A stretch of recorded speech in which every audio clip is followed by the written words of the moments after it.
Bonjour à tous et bienvenue sur l'œil naval. Aujourd'hui, je vais vous parler d'une série de bateaux qui a marqué de par le navigateur de légende qui fut à son bord. Vous êtes prêts? Alors c'est parti, plongez avec moi dans cette histoire.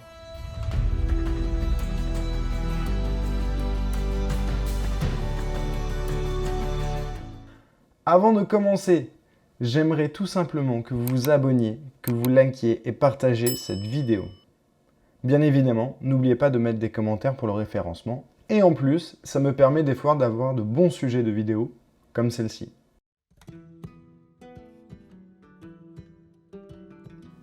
Pendwick. Qui est-ce qui se cache derrière ce nom? Eh bah, avant d'être une série de bateaux, c'est tout simplement un cutter irlandais de 1898, dessiné par William Fife et construit par Gridiron and Workers.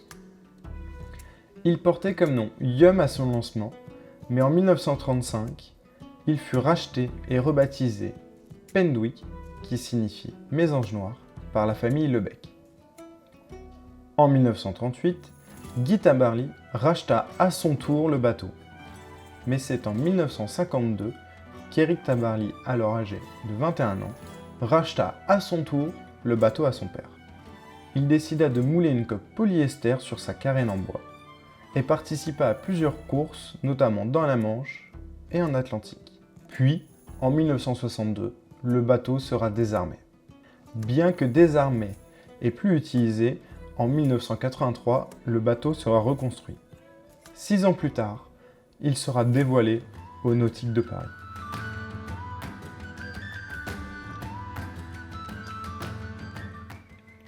Mais alors pourquoi on assigne Pendwick à la course au large?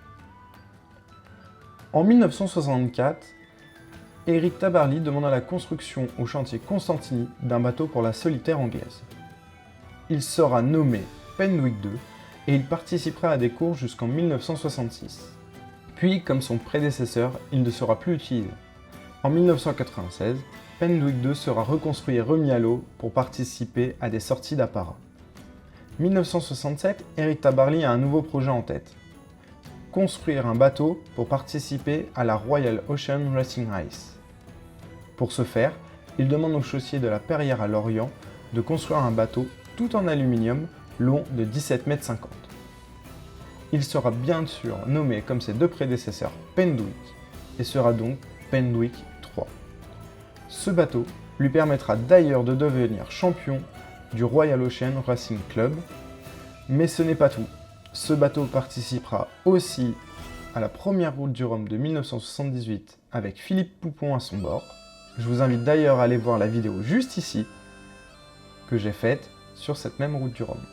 Pendwick III participera aussi au Vendée Globe de 1989 sous le nom Cacharel avec à son bord Jean-François Coste.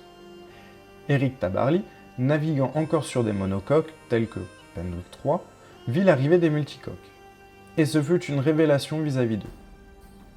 Par conséquent, en 68, son projet de trimaran vit le jour, avec la sortie des chantiers de la Perrière de Pendwick IV, son tout premier trimaran. Malgré des débuts chaotiques, Pendwick IV finira par se révéler être un excellent navire. Ses capacités de navigation lui permettront notamment de finir premier avec à la manœuvre Alain Collat, propriétaire du bateau au moment de la Transat 72. En 1973, Pendwick IV sera modifié puis renommé Manureva.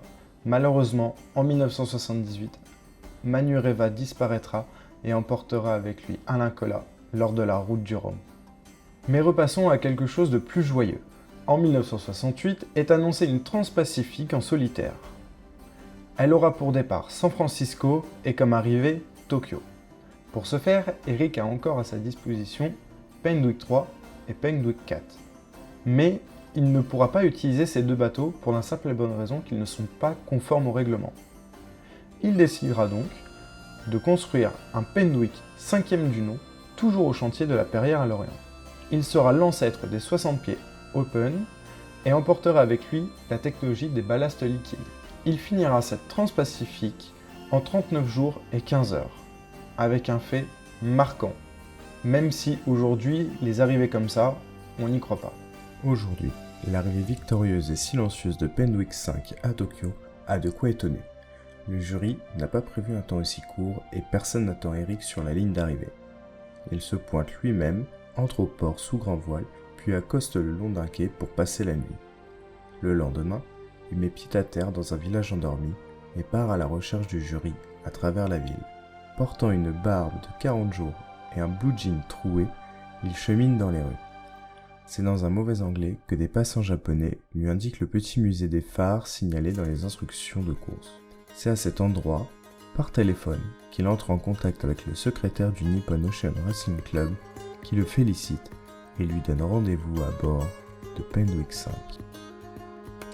Bon, on le sait maintenant, Eric aura construit 5 Penwick. Mais il ne s'arrêtera pas là.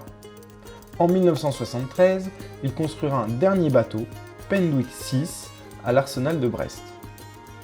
Et la particularité de ce bateau, c'est qu'il emporte avec lui une quille en uranium. Ouais, vous avez bien entendu. De l'uranium pour lester le bateau. Avec ce bateau, il participera à des courses comme la Whitbread, et il sera d'ailleurs pénalisé, interdit pour certaines étapes, ou même encore déclassé à cause de cette même quille.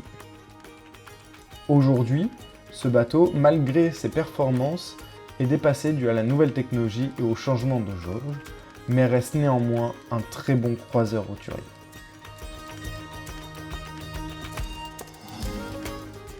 Mais alors aujourd'hui, que sont devenus les Penwick ? Les Penwick, ils existent encore. Sur les 6, 5 sont encore visibles. Et oui, on le sait, je vous l'ai dit durant cette vidéo, malheureusement Penwick 4 a disparu. Mais c'est pas grave, il en reste 5. Et les 5 autres ont été confiés à l'association Eric Tabarly, qui assure leur entretien et qui organise des navigations une bonne partie de l'année. Donc ne vous en faites pas, un jour, vous aurez peut-être la chance de croiser un des Penwick. Et voilà, nous arrivons à la fin de cette vidéo. J'espère en tout cas qu'elle vous aura plu et qu'elle aura attisé votre curiosité.